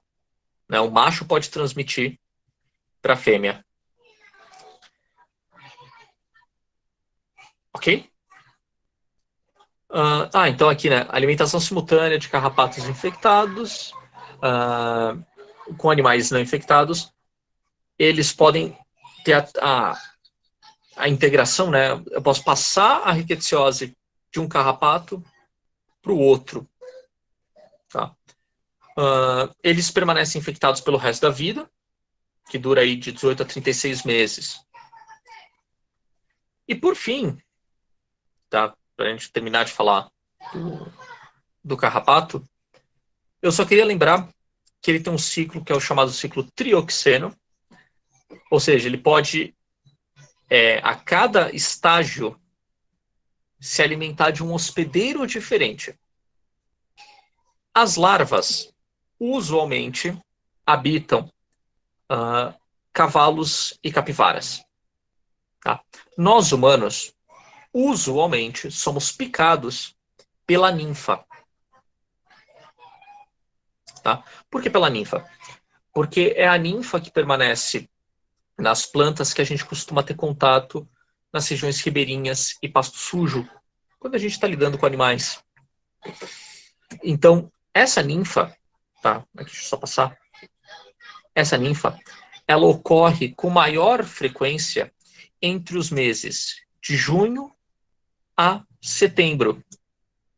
Então, são os meses mais propensos à ocorrência da febre maculosa brasileira. Tá? O Amblyomma cajanense está em todos esses estados. Tá? Mais comum é eu ter a transmissão da febre maculosa nos estados do Paraná e do Sudeste, porque são regiões que economicamente dependem muito de gado, né, de cavalos. Então as pessoas acabam se aproximando do vetor do carrapato estrela. Aqui é o número de casos, tá? Só para vocês observarem. Então, aqui nós temos São Paulo como campeão absoluto. Aqui a gente teve 2 grandes surtos, na verdade, né? A gente teve aqui 2014 e 2015, que foi um surto bastante importante no interior de São Paulo. E aqui a gente teve outro, que esse daqui eu me recordo, que foi no período de 2011 e 2012. Eu lembro que eu estava me formando e as crianças estão zoando uma outra porque uma gosta da outra.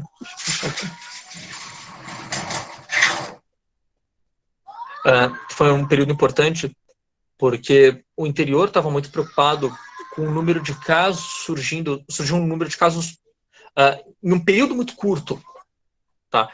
Que acabou se manifestando no interior de São Paulo e assustou muita gente. O pessoal saiu matando capivara, foi um bagulho horrível, né? O pessoal via capivara e matava a capivara, né? Então surgiu aí um problema sério que as pessoas com medo acabavam cometendo um crime ambiental, né? Então, os sinais e sintomas iniciais da febre maculosa, é interessante observar que eles são inespecíficos. Então, febre, náusea, vômito, dor de cabeça, dor muscular, bastante intensa, falta de apetite. Então, nos primeiros dias, tá, após a picada, os sinais e sintomas eles são inespecíficos. Então, em cerca de 48 horas depois da picada, você começa a apresentar os sintomas, e de 2 a 5 dias depois do início da febre, você começa a apresentar exantema petequial, manchas avermelhadas pelo corpo. Aqui. Rickettsia, parasita intracelular obrigatório, causa o rompimento de capilares na pele. E aí a gente observa essas pequenas lesões avermelhadas. Eu vou voltar, tá, Rebeca? Eu já ia voltar, mas era só para mostrar o exantema. Eu sei. Depois que eu percebi que eu não tinha colocado a febre maculosa. Tá, mas eu vou postar essa versão atualizada. Então, esse exantema tem algo muito curioso, interessante, que o exantema ele também acaba atingindo a palma das mãos e a sola dos pés, pálpebras, né, pálpebras e rosto, o que não é comum em outras lesões, doenças exantemáticas. Tá? Dor abdominal, dor articular muito intensa e diarreia. Tá? A gente tem a famosa tríade da febre maculosa, que é habitar ou trabalhar em zona de risco, associado à febre intensa e o exantema petequial. Tá? Essas petequias na pele são petequias pequenas que confluem em petequias maiores, tá? Em lesões maiores, mas essa é a aparência característica da febre maculosa. Aliás, por isso o nome, né? Febre maculosa, febre que forma máculas, manchas. O diagnóstico ele é feito pelo teste de Weil-Felix, que é um teste para todas as ricketsioses. É um ensaio imunológico contra antígenos de superfície de rickétsias. Tá? Então aqui a gente vai ser capaz de diagnosticar tifo epidêmico, tifo murino, febre Q e febre maculosa. São todas ricketsioses. E a histopatologia e a imunohistoquímica também são estratégias importantes para o diagnóstico. Então, a biópsia de lesões da pele, tá? Então você pode fazer o punch, você pode fazer o raspado do material, e a identificação da bactéria no tecido é o padrão ouro para o diagnóstico. Tá? Aqui eu trouxe as principais espécies de bactérias transmitidas por carrapatos. Tá? Então, chamo aqui a atenção para a babesiose, que é uma doença muito comum em gado, em animal de corte. A babesiose, ela é uma doença que eventualmente pode acometer pessoas imunocomprometidas. Tá? A doença de Lyme, que é a borrelia, né, borreliose, é uma infecção muito importante no sul dos Estados Unidos e que o Brasil tem risco de apresentar por conta da transferência, né, do comércio intenso entre os dois países. e a febre da montanha rochosa, que é causada pela mesma bactéria, só que é nos Estados Unidos, né? Os americanos, aliás, eles chamam tudo de febre da montanha rochosa, né? Que é o Rocky Mountain Fever. Eles chamam tudo de Rocky Mountain Fever, né? Só que eles chamam de América do Sul e América do Norte. A diferença entre os dois é basicamente o vetor, tá? Mas os dois são febres maculosas. E aqui, outros vírus, né, que são transmitidos são muito mais raros. E aqui você pode ver que a distribuição deles é principalmente no hemisfério norte. E por fim, prometo que é o último, os ácaros. Ácaros de vida livre, que se alimentam de restos de pele, restos humanos. Passando aqui rapidinho. Então aqui nós temos os ácaros da família da Pyrogliffidae. São os ácaros que estão presentes em tecidos, na poeira doméstica, que são animais que causam as reações alérgicas que a gente observa. E aqui nós temos os causadores de dermatoses. Tá? Um deles consegue causar uma dermatose nos humanos muito importante, que é o Sarcoptes scabiei. Sarcoptes scabiei é o agente causador da famosa sarna ou escabiose. São ácaros pequenos, chamados ácaros de corpo mole, e eles habitam em galerias na pele, mais especificamente na epiderme, onde eles depositam os ovos. A lesão da sarna ou da escabiose deriva da resposta imunológica à presença dos ovos, fezes e dos próprios ácaros na epiderme. Então aqui, observem nessa imagem, aqui é um corte, tá? Epiderme. Olha só quem é que está aqui no meio da epiderme. Sarcoptes scabiei. A escabiose, ou sarna, ela é causada por uma espécie diferente da que causa sarna em cães. Tá? Então, não ocorre a transmissão da sarna de cachorro para humano e de humano para cachorro. Tá? Não há essa transmissão cruzada. Então é importante, porque algumas pessoas têm... apresenta, né, a lesão. Eu deve ter pego do cachorro. Não pega, tá, de animais. Porque são espécies diferentes. Então o contágio ocorre por contato direto, pele-pele. Geralmente as lesões, elas acometem as dobras da pele, punhos, artelhos, espaços interdigitais, axila, tá? Nádega. Essas regiões, né, por essas dobras, tem a pele um pouco mais fina e é mais fácil do Sarcoptes invadir a epiderme. A presença do Sarcoptes, mais uma vez, não é vetor de uma doença, não causa lesões muito importantes, só que causa um prurido muito intenso. Tá? É um prurido horrível, é um prurido chato, ele continua, que aumenta durante a noite. Tá? Especialmente por conta que é durante a noite que você se cobre, a temperatura aumenta, e a fêmea, ela aproveita esse momento para aumentar os túneis, né, para cavar mais fundo. E aí é nesse momento que a fêmea está cavando os túneis e depositando os ovos, que eu tenho uma reação imunológica mais intensa, mais importante. Então é um prurido constante, tá, que diminui muito a qualidade de vida desse indivíduo. A sarnoescabiose, por ela ser transmitida de pessoa para pessoa, é importante que a profilaxia e tratamento se espalhem para toda a família e todos os contactantes. É também considerado uma infestação sexualmente transmissível, pode ser transmitida, né, pelo contato prolongado pele-pele, E aqui nós temos o ciclo dele, um ciclo bastante simples.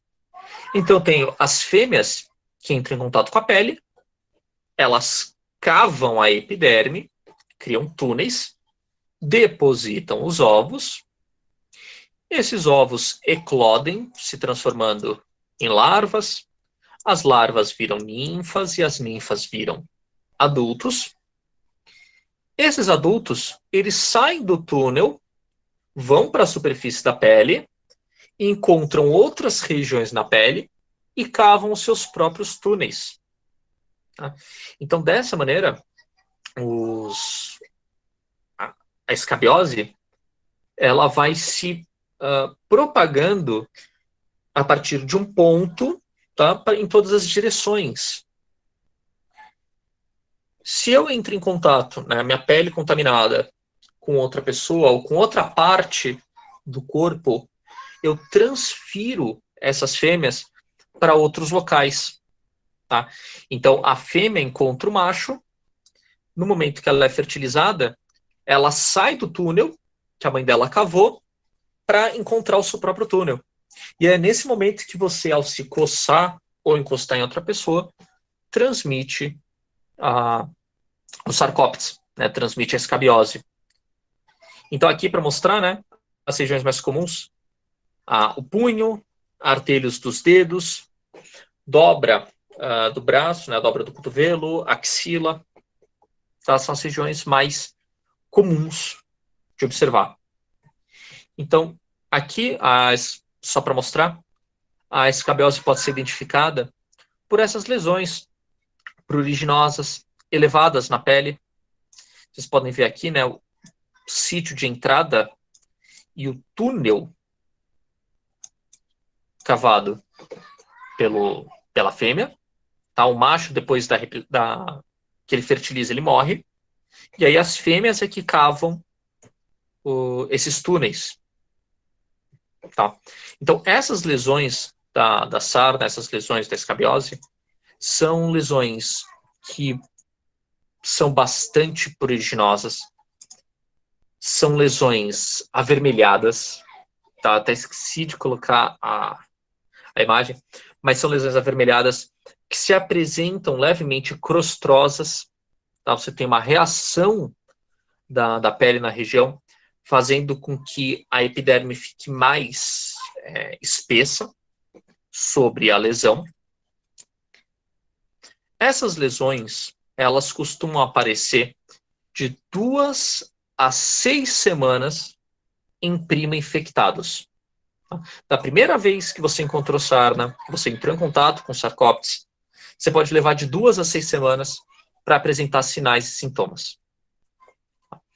Em pessoas que já tiveram a escabiose, você pode apresentar esses sinais e sintomas em 3 a 4 dias. Mesmo que você não apresente sintomas, você pode transmitir para outra pessoa. Tá? Por isso a relevância de você fazer o tratamento em toda a família. Tá? Porque eu, mesmo assintomático, posso transmitir para os meus filhos, posso transmitir para minha esposa ou marido. Tá? Então, para o tratamento de profilaxia, lembrar de fazer o tratamento de toda a família, de todos os conviventes. Roupa de cama, toalha, deve ser trocada para evitar a transmissão das fêmeas. Tá?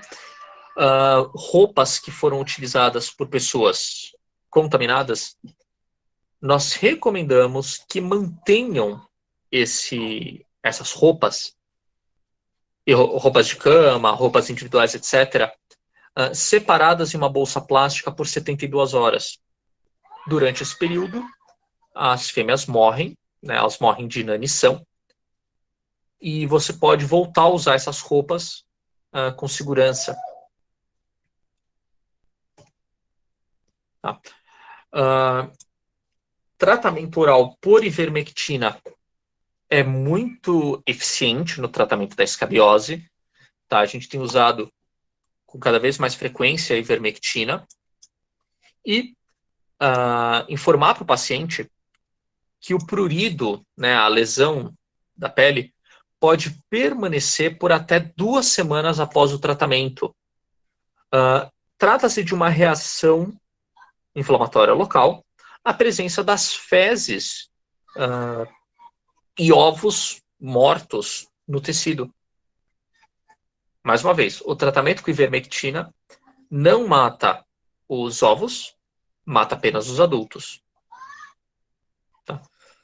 Então, olha, você vai fazer o tratamento, ele vai continuar coçando, né, por cerca de 2 semanas, 10 dias.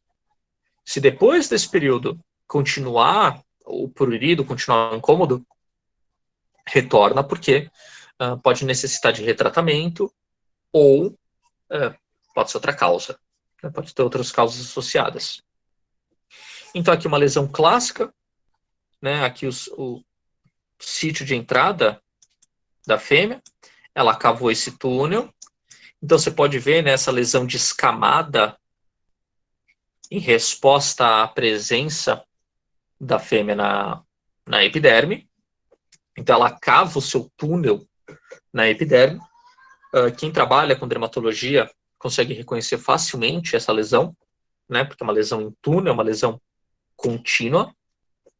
E em pessoas imunocomprometidas, existe uma condição chamada escabiose norueguesa, que é uma resposta exacerbada do tecido à presença do Sarcoptes, que causa essa hiperkeratose e deformação tecidual, que podem levar a amputação de membros, lesão irreversível, deformação irreversível da pele.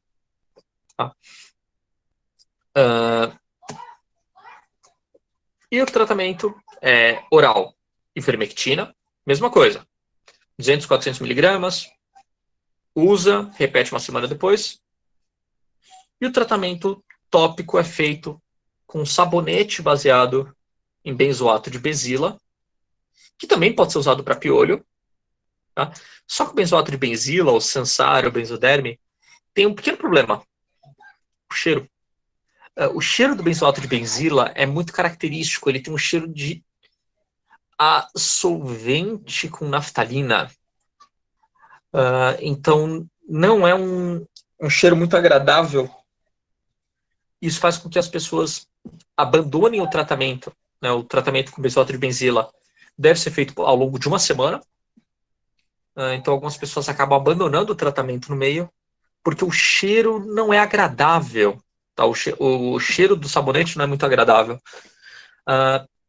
Hoje as pessoas não têm mais o cheiro do Sanasara, mas antigamente tinha uma questão, inclusive, social, uma questão preconceituosa, que o cheiro é bastante marcante, né? O cheiro fica na pele. Então, as pessoas que faziam tratamento, né, para escabiose ficavam com aquele cheiro, né? Então, desestimulava o tratamento.